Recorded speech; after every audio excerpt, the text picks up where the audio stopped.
Selamat hari Minggu kedua Prapaskah di tanggal 29 Maret 2020. Kita akan membaca dan merenungkan firman Tuhan dalam ibadah Minggu yang terambil dari Ratapan pasal 1 ayat 1 sampai dengan ayatnya yang ke-17.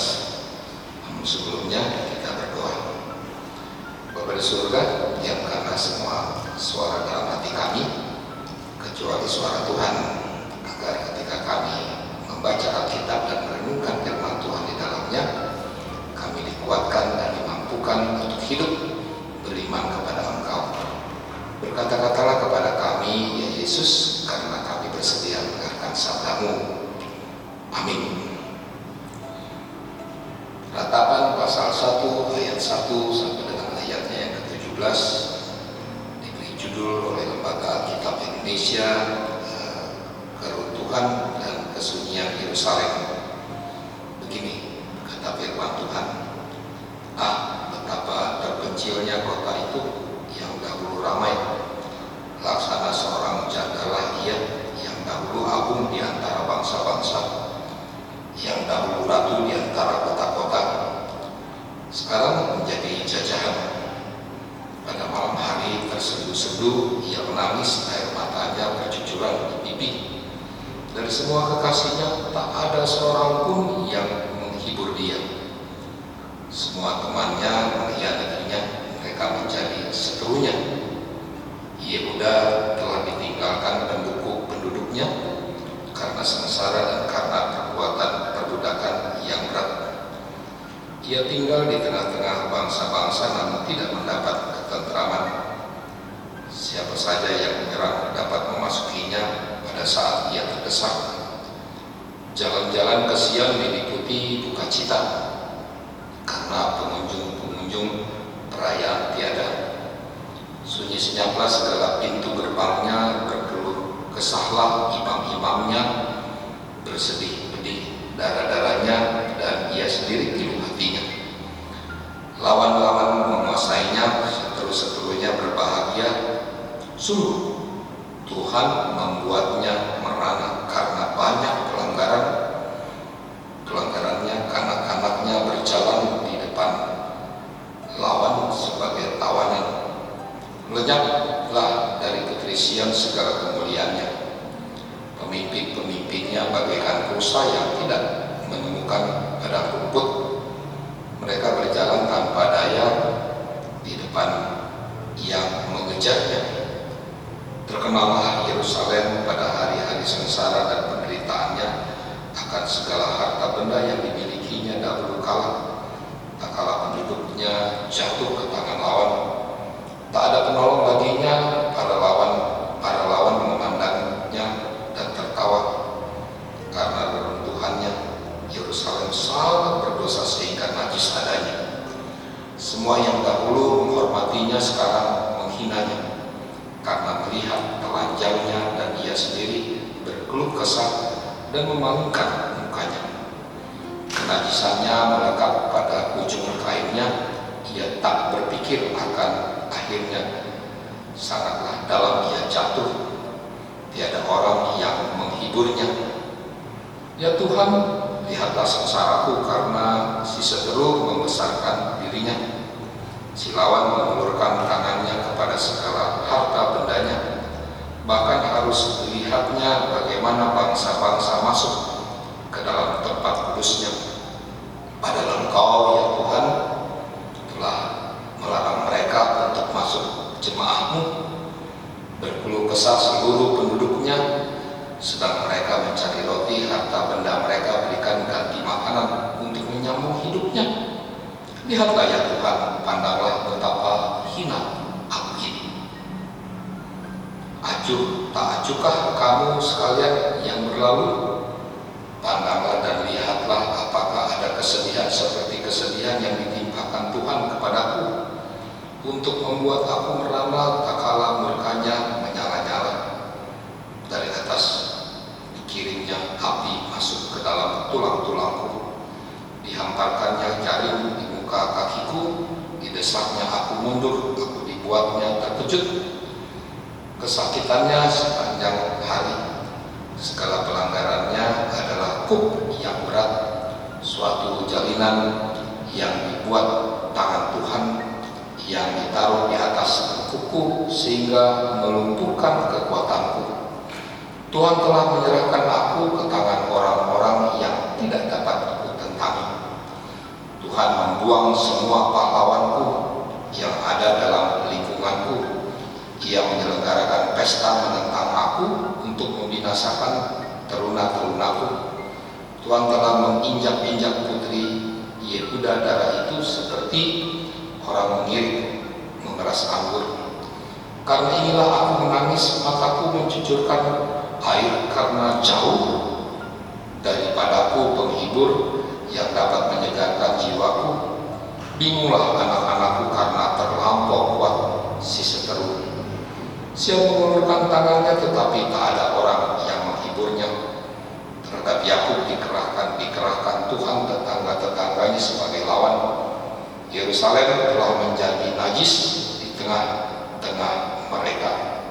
Demikianlah kata Tuhan kepada kita, terpujilah Kristus. Hosiana, Hosiana, Hosiana, Hosiana. Saudara-saudara, ketika kita membaca kitab Ratapan ini, kita disuguhkan sebuah pemandangan yang suram. Dan seakan-akan tidak ada lagi celah untuk keluar dari permasalahan. Batal, itu kata orang. Demikianlah kalau bisa dikatakan tentang kondisi Yerusalem, bait suci, dan sekitarnya dan penduduk-penduduknya. Hal yang sangat menekankan hidup umat Israel ialah ketika Allah meninggalkan mereka dan Allah sekarang memakai bangsa Babel untuk menaklukkan umatnya. Di atas segala-galanya Allah berperan mengatur dan menguasai seluruh muka bumi ini. Musuh dan umatnya dikuasainya. Memang penghukuman itu terjadi karena umat Israel tidak lagi setia kepada Tuhan, dan Tuhan memakai bangsa lain sebagai kepanjangan tangan Tuhan untuk menghancurkan Yerusalem. Jatuhnya Yerusalem yang diikuti dengan runtuhnya bait suci membuat bangsa Israel menjadi tertawan bangsa-bangsa lain di sekitar mereka, sehingga mereka berkata, Allah Israel telah kalah melawan dewa Babel. Juga ketika bait suci hancur, orang mengatakan bahwa Allah tidak bersemayam lagi di Bukit Sion. Kehancuran itu telah menelanjangi bangsa ini. Jati diri mereka selaku umat pilihan Allah seketika itu runtuh, saudara-saudara. Tak ada lagi yang bisa dibanggakan di tengah-tengah kehidupan yang ada. Mereka adalah bangsa yang dihancurkan oleh Allah di tengah-tengah hidup. Apa yang dikatakan dan diceritakan oleh Yeremia ini, saudara-saudara yang kasih dalam Yesus Kristus, adalah bersifat benar. Dan karena itu mereka berteriak kepada Tuhan. Dan ketika mereka berteriak kepada Tuhan, maka mereka harus mau mengakui segala dosa-dosa mereka, agar murka Allah itu diambil dari mereka, dan Tuhan mau memperbaiki kehidupan mereka di tengah-tengah hidup yang ada. Yerusalem telah berdosa, ia bersalah, ia menjadi orang yang angkuh di tengah-tengah kehidupan yang ada. Ini yang terjadi, saudara-saudara yang kasih dalam Yesus Kristus. Keruntuhan, kesunyian Yerusalem, cerita bergulir dengan sangat menyayat hati, sesuatu yang sangat tidak mengenakan di tengah-tengah kehidupan yang ada. Apa yang mau dikatakan bagi kita, saudara-saudara yang kasih dalam Yesus Kristus, bahwa Allah itu adalah Allah yang Maha Kuasa. Tidak ada tempat bagi manusia ataupun hewan ataupun tanaman kerumputan yang tidak dalam pengawasan Tuhan. Semuanya dalam pengawasan Tuhan.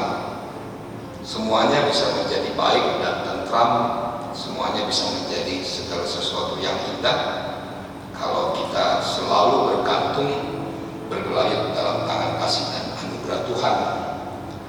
Karena itu jangan menyembah dewa-dewa berhala yang disembah oleh bangsa-bangsa lain, yang disembah juga oleh orang Israel pada waktu itu. Karena dewa-dewa itu tidak mampu melindungi mereka. Dan ketika mereka ataupun kita sebagai anak-anak Tuhan bergantung kepada dewa-dewa di luar Allah di dalam Yesus Kristus, maka kita akan menjadi orang yang hina, orang yang meratap, orang yang selalu mengeluh karena Tuhan meninggalkan kita di tengah-tengah hidup yang ada. Itu tidak boleh terjadi, saudara-saudara yang kasih dalam Yesus Kristus. Kembalilah kepada Tuhan. Tuhan akan beserta kita dalam sepanjang kehidupan yang ada. Keputusan itu diperhadapkan kepada kita saat sekarang ini. Keputusan yang harus dimengerti dan dipahami di tengah-tengah kehidupan yang ada, ya Bapa di surga. Keputusan itu mau mengatakan kepada kita, kami mau tetap bersama dengan Tuhan, kami mau bertumbuh dalam pengenalan akan Tuhan dalam hari-hari kehidupan yang ada. Kami mau belajar memahami apa yang terjadi dalam kehidupan kami. Kami tidak mau menduakan Tuhan karena murka Allah, supaya tidak terjadi dalam kehidupan kami. Itulah yang dituntut oleh Tuhan, ya oleh Bapa di surga kepada kita. Kita sebagai orang-orang Kristen selalu bersama dengan Tuhan dalam situasi dan kondisi apapun. Dalam kondisi kita saat sekarang ini, kita melihat ruang-ruang isolasi kita di rumah kita masing-masing menjadi ruang pengharapan, ruang-ruang yang selalu punya iman kepada Yesus Kristus yang selalu bersama dengan kita. Kita punya pengharapan dan kita mau mengatakan kepada Tuhan, Tuhan, jauhkanlah daripada kami cawan ini, tetapi biarlah kehendak Tuhan yang harus terjadi dalam hidup kami, supaya hidup kami selalu bergantung kepada Tuhan, bergantung selalu mempermuliakan nama Tuhan. Itu yang dituntut oleh Tuhan dalam hidup kita. Selamat hari Minggu, tetaplah bersama dengan Tuhan di dalam Yesus Kristus Tuhan kita. Amin. Kita berdoa. Kami bersyukur, ya Bapa di surga, karena Tuhan mengajarkan kepada kami untuk kami tidak menduakan Tuhan di tengah-tengah kehidupan yang ada. Kami menyadari bahwa Tuhan kami adalah Tuhan yang ajaib, Tuhan yang Maha Kuasa, yang bisa menaklukkan segala sesuatu. Kami dihadirkan oleh Tuhan untuk menjadi saksi-saksi. Karena itu biarlah kami berkarya berkarsa di tengah-tengah kehidupan kami sebagai anak Tuhan, ya Bapa di surga, dalam minggu kedua Prapaskah ini. Kami tidak tahu apa yang terjadi, ya Bapa di surga, ke depan, tapi yang kami tahu, Tuhan selalu bersama dengan kami. Ruang-ruang isolasi kami ketika kami di rumah-rumah, ketika kami harus bekerja di rumah, ketika kami harus beribadah di rumah kami, ketika anak-anak kami harus belajar di rumah mereka, ya Bapa di surga, biarlah ruang-ruang isolasi itu menjadi ruang pengharapan, ruang yang mengokohkan dan meyakinkan kami bahwa Tuhan selalu bersama dengan kami, bersama dengan hari-hari kehidupan kami, ya Yesus Kristus Tuhan dan Juru Selamat kami, bersama dengan kehidupan bangsa dan negara kami, bersama dengan kehidupan pemimpin-pemimpin kami, bersama dengan rakyat dunia, dan bersama dengan hari-hari hidup kami. Tolong kami, ya Tuhan Yesus Kristus, jangan tinggalkan kami, karena kami punya Tuhan yang selalu bersama dengan kami di tengah-tengah hidup yang ada. Besertalah dengan kami dalam minggu berjalan ini. Kami diajarkan oleh Tuhan di saat seperti ini, iman kami harus menjadi sangat bening, dipahami sebagai sebuah keberanian untuk tetap hidup dan memperjuangkan kehidupan bagi hormat dan kemuliaan nama Tuhan. Sebab Allah tidak menghendaki kami jatuh, Allah tidak menghendaki kami untuk terpapar dengan kematian, tapi Tetapi biarlah kami boleh selalu bersama dengan Tuhan dalam situasi dan kondisi apapun. Itu yang kami harapkan, ya Yesus Kristus Tuhan dan Juru Selamat kami. Bersamalah dengan jemaat-Mu, orang yang sakit Tuhan kunjungi, baik di rumah sakit yang ada, baik di Siloam, di Hermina, ataupun di tempat-tempat lain. Bersamalah dengan orang tua kami yang dalam fisik yang semakin lemah, tetapi kasih dan anugerah-Mu selalu melimpah dalam hidup mereka. Bersamalah dengan kami ya Bapa di surga dalam minggu berjalan ke depan. Ketika kami ditambahkan 1 tahun lagi usia kami punya Tuhan yang kami boleh berlayut dan menggantungkan harapan kami. Engkau mengajarkan kepada kami, ruang isolasi kami di rumah kami masing-masing menjadi ruang pengharapan. Kami bergantung kepada Engkau ya Bapa di surga di dalam Yesus Kristus. Bersamalah dengan hidup kami, bersamalah dengan kehidupan karya karsa gereja-gereja-Mu ya Bapa di surga, termasuk kami sebagai jemaat Yudea Presbiteri yang ada, unit-unit misioner yang ada. Bersamalah dengan warga jemaat Yudea ya Bapa di surga, bersamalah dengan orang-orang Kristen, bersamalah dengan anak-anak bangsa ini. Kami harus menghadapi pandemi yang ada ya Tuhan Yesus Kristus. Kami diajarkan oleh Tuhan di saat seperti ini, kami harus dengan sangat benih dipahami sebagai sebuah iman yang harus dipahami sebagai sesuatu keberanian untuk hidup dan memperjuangkan kehidupan yang ada, karena Allah menghendaki kami untuk hidup mempermuliakan nama Tuhan. Bersamalah dengan hidup kami ya Yesus Kristus, bersamalah dengan kehidupan bangsa dan negara kami, bersama dengan bangsa-bangsa di dunia ini ya Bapa di surga, untuk memerangi pandemi corona ini. Bersamalah dengan pemimpin-pemimpin kami, bersamalah dengan orang-orang yang terpaksa harus berhadapan dengan kematian untuk menjaga dan merawat kehidupan. Itulah iman kami ya Bapa di surga. Bersamalah dengan mereka supaya mereka boleh menyembuhkan orang-orang yang sakit, dan kami selalu mendoakan mereka ya Bapa di surga, baik pemerintah kami, baik tim kesehatan yang ada di garda depan, bersama dengan relawan-relawan yang ada. Kami tahu Tuhan selalu menolong dan menyertai kami. Kami tahu bahwa hidup kami harus bertanggung jawab kepada Tuhan, karena itu pimpin kami dan jangan tinggalkan kami ya Tuhan Yesus Kristus. Hidup kami selalu bergantung kepada Bapa di surga, hari ini, esok, sampai selama-lamanya. Orang yang sakit sembuhkan, orang yang berduka kuatkan mereka, orang yang dalam ruang isolasi yakinkan mereka dalam ruang isolasi ada pengharapan, ada iman kepada Engkau ya Bapa di surga. Jauhkan kami dari hal-hal yang tidak kehendaki oleh Tuhan, tetapi biarlah kehendak Tuhan harus jadi kepada kami. Ini kami ya Tuhan Yesus Kristus, jemaat-Mu, jemaat Kristen yang ada di GPIB Yudea, dan semua orang yang ada dalam hari-hari kehidupan kami bersama dengan Engkau selalu. Dengar dan sempurnakanlah segala permohonan kami, karena kami hanya teraskan di dalam Kristus Yesus Tuhan dan Juru Selamat kami, yang telah mengajar kami berdoa bersama. Bapa kami yang di surga, dikuduskanlah nama-Mu, datanglah kerajaan-Mu, jadilah kehendak-Mu seperti di bumi demikian juga di surga. Berikanlah kami pada hari ini makanan kami yang secukupnya, dan ampunilah kami akan kesalahan kami, seperti kami juga mengampuni orang yang bersalah pada kami.